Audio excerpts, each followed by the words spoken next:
বিশ্বকাপের মালিকানা বিক্রির পরিকল্পনা করে শেষমেশ ক্ষমা চেয়ে পার পেতে হয়েছে ফিফা সভাপতি জিয়ান্নি ইনফান্তিনোকে। এই ঘটনার সপ্তাহ না পেরোতেই ফের আলোচনায় তিনি।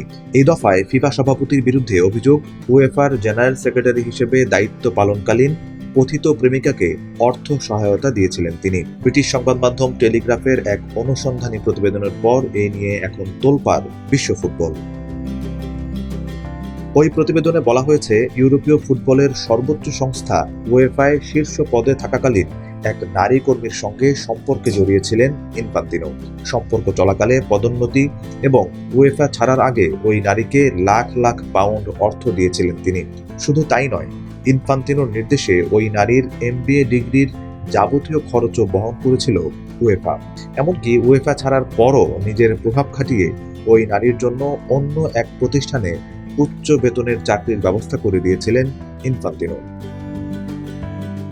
2000 সাল থেকে 2016 সাল পর্যন্ত উয়েফার বিভিন্ন পর্যায়ে দায়িত্ব পালন করা ইনফান্তিনোর এই প্রেম নজর এড়ায়নি সংস্থাটির তৎকালীন প্রেসিডেন্ট মিশেল প্লাতিনিরও। এই ব্যাপারে ইনফান্তিনোকে হুঁশিয়ার করেছিলেন প্লাতিনি, বলেছিলেন সে চলে যাবে নাকি তুমি, যার জবাবে ওই নারীর পদত্যাগের কথা জানান ইনফান্তিনো। পরে MBA করার অর্থ দেওয়ার শর্তে উয়েফা ছাড়েন ওই নারী। ইনফান্তিনোর এই কথিত প্রেমিকাকে অর্থ সহায়তা দেওয়ার খবরটি সামনে আসতেই ফের আলোড়ন তৈরি হয়েছে।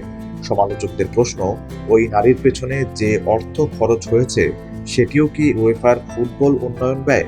এই ঘটনা সামনে আসার পর ফের দাবি উঠেছে ফিফা প্রেসিডেন্ট থেকে ইনফান্তিনোর পদত্যাগের। এসব অভিযোগ দৃঢ়ভাবে অস্বীকার করেছেন ইনফান্তিনো। ফিফা সভাপতি এই অভিযোগগুলোকে স্পষ্টভাবে অস্বীকার করছেন এবং এগুলো সম্পূর্ণ ভিত্তিহীন। যে কোনো ধরনের অশুভ আচরণ বা নিয়ম লঙ্ঘনের ইঙ্গিত মানহানিকর। ইনফান্তিনোর বিরুদ্ধে উয়েফা বা ফিফায় কোনো কর্মী কখনো অভিযোগ করেননি।